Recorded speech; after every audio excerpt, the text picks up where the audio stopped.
आज के इस वीडियो में हम बात करेंगे स्नातक पास स्कॉलरशिप के बारे में, क्योंकि काफी सारे छात्राएं का लगातार ये कमेंट हमेशा देखने को मिलता है कि स्नातक पास स्कॉलरशिप के लिए कोई अपडेट है तो बताइए। हम लोग का आवेदन प्रक्रिया कब से शुरू होंगे, क्या कारण है हम लोग का जो आवेदन प्रक्रिया है अभी तक स्टार्ट नहीं किए गए हैं। उस चीजों को लेकर एक नई जो नोटिस है पेपर के माध्यम से निकाला गया है, जिसके बारे में मैं पूरी जानकारी बताऊंगा कि कारण क्या है, क्यों आपका आवेदन जो है स्टार्ट नहीं किए गए हैं और कब तक आवेदन प्रक्रिया जो है शुरू हो सकते हैं, उसके बारे में भी मैं जानकारी बताऊंगा। ध्यान पूर्वक अंत तक इस वीडियो को देखिएगा, पसंद आए तो इसे लाइक शेयर जरूर कीजिएगा। अभी देख पाएंगे ये जो नोटिफिकेशन है पेपर के माध्यम से निकाला गया है, जो कि हिंदुस्तान के माध्यम से दिया गया है कि प्रोत्साहन राशि देने में आधार के बाद अब सुरक्षा ऑडिट का जो पेज है वो फंसा हुआ है। अब यहाँ पर बताया गया है कि शिक्षा विभाग ने मेगा सॉफ्ट पोर्टल के सुरक्षा ऑडिट का प्रस्ताव जो है तैयार किया है। इसमें बताया गया है कि राज्य के स्नातक उत्तीर्ण छात्राओं को 50-50 हजार की जो दर से जो राशि मिलने का जो बात कही गई है, उसमें अभी क्या है ना कि पेज खत्म ही नहीं हो रहा है। अभी तक जो है भारतीय विशेष पहचान जो प्राधिकरण है, जो यूआईडीआई के नाम से जैसे हम लोग जानते हैं, से छात्राओं का आधार जांच की अनुमति नहीं मिली है।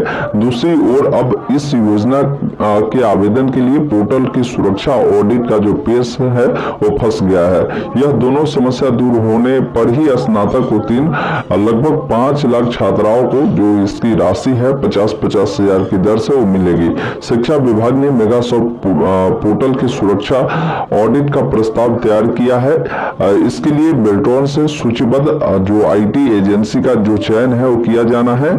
चयनित एजेंसी पोर्टल का सुरक्षा ऑडिट करेगी। सुरक्षा ऑडिट होने के बाद पोर्टल पर सभी प्रकार के डाटा सुरक्षित रहेगा। डाटा के साथ किसी तरह की छेड़छाड़ नहीं होगी।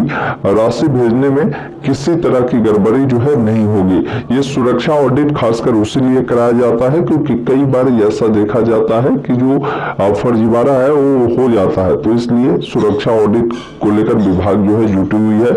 अब इसमें बताया गया कि पोर्टल से किसी तरह की गड़बड़ी या त्रुटि होने पर पूरी जिम्मेदारी जो है ऑडिट करने वाले जो संबंधित एजेंसी है उसकी होगी। शिक्षा विभाग का लक्ष्य है कि इस माह के अंत तक पोर्टल का जो सुरक्षा ऑडिट जो है वो पूरा करा लिया जाएगा और ऑडिट होने के बाद आवेदन के लिए पोर्टल जो है खोले जाएंगे। वैसे इन्होंने बताया है कि इस माह के अंत तक ऑडिट होने की स्थिति में सितंबर के प्रथम सप्ताह में जो है आवेदन के लिए पोर्टल खुल सकता है। मतलब क्या है ना कि इस महीना में अगर ऑडिट प्रक्रिया पूरी हो जाती है तो उम्मीद यही है कि सितंबर के फर्स्ट वीक से ही आपकी जो आवेदन प्रक्रिया है यानी अगले महीने से स्टार्ट हो सकते हैं। ये चीजें यहाँ पर बताए गए हैं। पोर्टल के माध्यम से स्नातक उत्तीर्ण सभी छात्राओं को प्रोत्साहन राशि मिलेगी। इधर आधार जांच की अनुमति के लिए राज्य सरकार ने गेजेट प्रकाशित कराने सहित सभी प्रक्रिया पूरी कर केंद्र को आवेदन 2.5 माह पहले जो है दे दिया था। भारतीय विशेष पहचान प्राधिकरण यूआईडीआई ने इस साल के प्रारंभ में ही छात्राओं का आधार जांच करने पर जो रोक है वो लगा दी थी। आधार का मामला और पोर्टल का सुरक्षा ऑडिट पूरा होने के बाद आवेदन करने वाली छात्राओं के आधार जांच पर उनके बैंक खाते में जो राशि है वो भेजी जाएगी। यानी जैसे ही आपकी आधार जांच हो जाएगी और ऑडिट हो जाएगी, फिर जब आवेदन आप करेंगे तो डायरेक्ट आपकी राशि भेज दी जाएगी, उसमें कहीं कोई बाधाएं नहीं होगी। क्योंकि इस बार क्या है ना कि आवेदन से पहले ही सभी जांच प्रक्रिया विभाग जो है पूरी करा रही है, ताकि जो जेन्युइन छात्रा है वही लोग आवेदन कर पाए और जब आप आवेदन करेंगे तो उस समय आपको ज्यादा लफड़ा नहीं होगा पेमेंट को मिलने में। फिर यहाँ पर बताया गया है कि किसी संकाय या किसी भी मान्यता प्राप्त शिक्षण संस्थान से स्नातक उत्तीर्ण प्रत्येक छात्रा को 50,000 रुपए और इंटर उत्तीर्ण अविवाहित छात्राओं को 25,000 की दर से जो प्रोत्साहन राशि है वो मिलती है।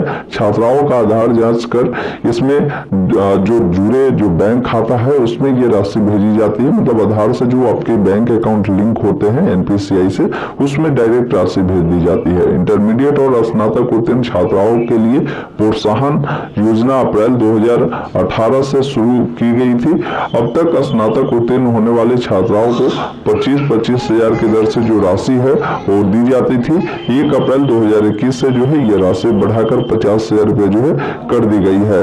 बाकी आपने समझ लिया होगा कि कारण क्या है, क्यों आपको जो राशि है वो नहीं मिल पा रही थी और क्यों आपका आवेदन प्रक्रिया स्टार्ट नहीं किया जा रहा है। सबसे प्रमुख कारण है, पहला कारण आप जानते होंगे UIDAI क्या बोलती है कि भाई जिन भी छात्राओं का अगर आपको आधार वेरिफिकेशन करवानी है ना, तो उसके लिए आप पहले आप अनुमति लीजिए, आप इसके लिए गेजेट जो है प्रकाशन कीजिए।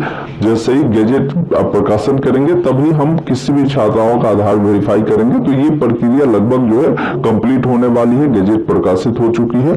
अब दूसरा नया ये जो मामला है ना, वो फंसा है कहां पर, ये सुरक्षा ऑडिट को लेकर। सुरक्षा ऑडिट क्या होता है कि जो भी छात्र है, जब भी आप आवेदन करते हैं ना, तो उससे पहले उनकी पूरी वेरिफिकेशन जो है ये सुरक्षा ऑडिट करने वाली जो एजेंसी है, जैसे बेल्ट्रॉन के IT को दिया जा रहा है। तो ये लोग क्या करेंगे, कोई भी छात्राएं का जो भी डाटा है पहले उनको अच्छे से वेरीफाई करेगी, भाई ये छात्राएं का रजिस्ट्रेशन कब हुआ है, किस यूनिवर्सिटी के तहत ये आती है, ये एक्चुअल में पास है या नहीं है, वो सारी चीजें देखी जाएगी। और सुरक्षा ऑडिट जैसे ही वेरीफाई हो जाती है, फिर आवेदन जब स्टार्ट होगा ना, तो उस समय स्टूडेंट को ज्यादा कोई लफड़ा नहीं उठाना होगा, ये ध्यान रखिएगा। इसलिए ये सारी प्रक्रिया हो रही है। तो ये सारी प्रक्रिया इस महीने के लास्ट तक कंप्लीट हो जाएगी। अगले महीने या तो फर्स्ट वीक में स्टार्ट हो तो वो, नहीं तो सितंबर महीने में आवेदन शुरू होने की 100% उम्मीद है। इसमें देखिए, आवेदन करने के लिए मैं कहूंगा कि जो भी छात्राएं वेट कर रही है ना, तो आप डॉक्यूमेंट को जरूर रेडी रखिए। डॉक्यूमेंट में आपकी स्नातक का अगर मार्कशीट ले आए हैं तो अच्छी बात है, नहीं लाए तो मार्कशीट भी ले आइए। आपको एक इनकम सर्टिफिकेट करेंट का बनाना है, एक जाति प्रमाण पत्र बनाना है और अपना आवासीय, ये तीनों बनाकर आपको जरूर रखना है। आधार पर जो भी आपका नाम है ना और मार्कशीट पे जो नाम है वो बिल्कुल मैच होना चाहिए। फादर का नाम देख लेना है, वो मैच होना चाहिए। इसके अलावा आपका अन्य जो भी जानकारी है वो सभी वेरीफाई कर लीजिए कि वो सही है या नहीं है। तो जैसे ही आवेदन स्टार्ट होगा, मैं अलग से एक वीडियो ला दूंगा कैसे इसके लिए आवेदन करना है। बाकी जो अपडेट था, मैंने आपको सारी चीजें बिल्कुल विस्तार पूर्वक बता दिया। बाकी इस वीडियो को अपने तमाम दोस्तों के साथ शेयर कर दीजिएगा, ताकि उनको भी ये जानकारी समझ में आ पाएगी। और ऐसे और भी अपडेट के लिए चैनल को सब्सक्राइब कर ले। धन्यवाद। जय हिंद।